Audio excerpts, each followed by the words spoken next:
pessoal, bom dia.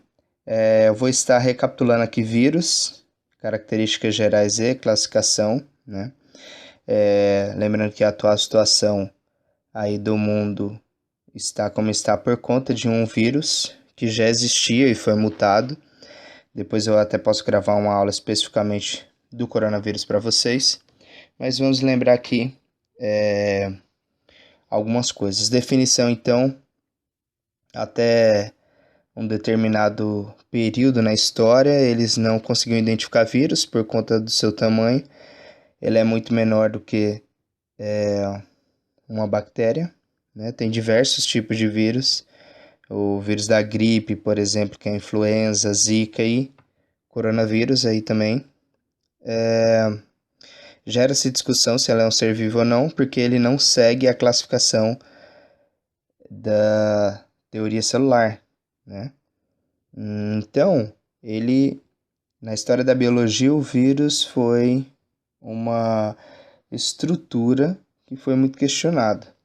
Por que que ele não apresentaria em uma célula e por que que ele causa em algumas doenças? Lembrando, ele é parasita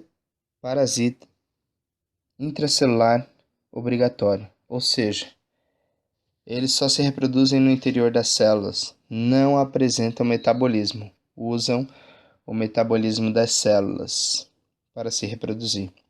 Então a estrutura viral aqui ela pode ser diferente, nós já vimos isso.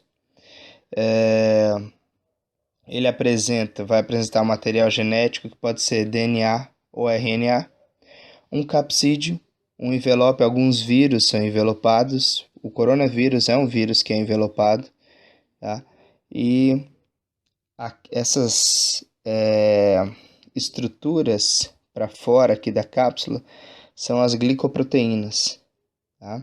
Essas glicoproteínas que geralmente se ligam na célula para causar alguma patologia. O genoma viral dele é bem diferente, então o vírus vai conter poucos genes aí.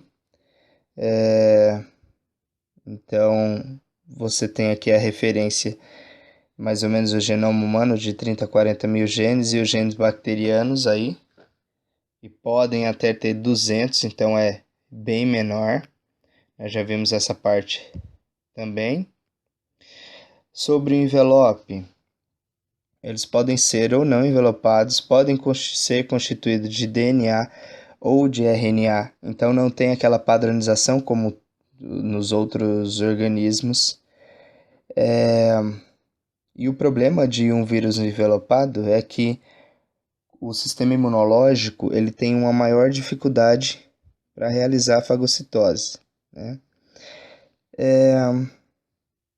Para ele comandar, então, ele tem que entrar na célula, ele é um parasita intracelular obrigatório. Então, infecção por vírus envelopados, você tem a fusão com a membrana, né? Então, como eu falei, esse envelope, eles se fundem com a membrana.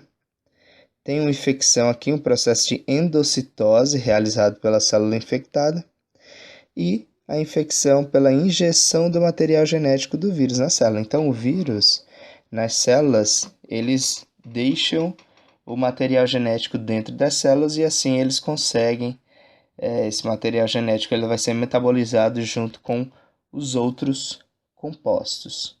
Nós temos alguns vírus também de plantas.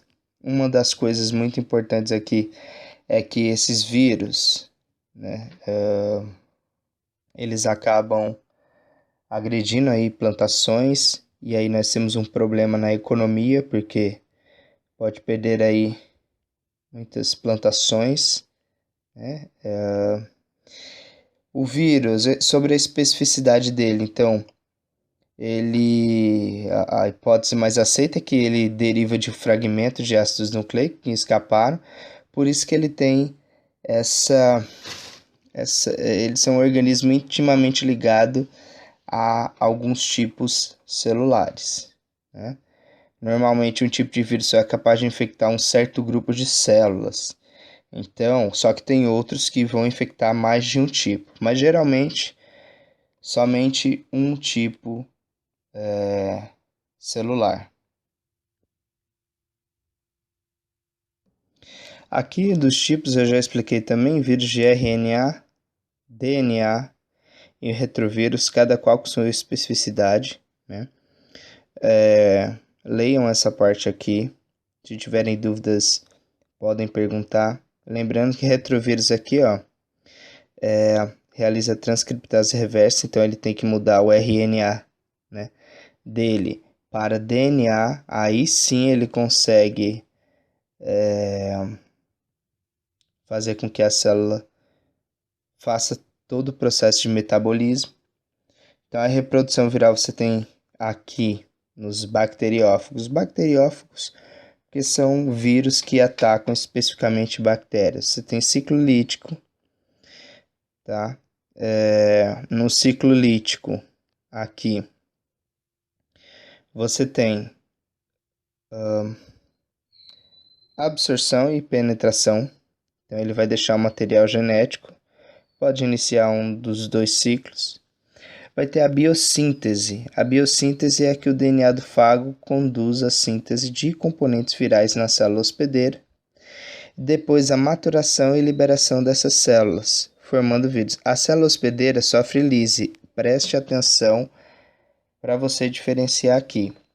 A célula hospedeira aqui vai sofrer lise, ou seja, ela vai se romper. Quando ela se rompe, ela libera novos vírions. Vírions é a classificação que a gente usa para quando está fora da célula. Dentro da célula, vírus, certo? Então, o nome vírus, comumente chamado aí, é para quando está dentro da célula. Esse é o lítico. Então, atenção, lítico, lise celular. Quando a gente fala do lisogênico, o lisogênico ele tem a injeção do DNA, né? Ou seja, ele injeta o DNA na célula, o DNA do fago vai interagir com o cromossomo e o cromossomo com o prófago ele vai se replicar e pode seguir por meio de muitas divisões celulares, ou seja, explicando isso aqui para vocês, o material genético ele se junta com o material genético do vírus se junta com o material genético da célula hospedeira ali, e aí isso é um problemão. Por quê? Porque cada vez que a célula faz o processo de divisão celular, né, ela vai carregar aí o material genético desse vírus. Entendeu como é que é? Só que aqui não temos a lise celular.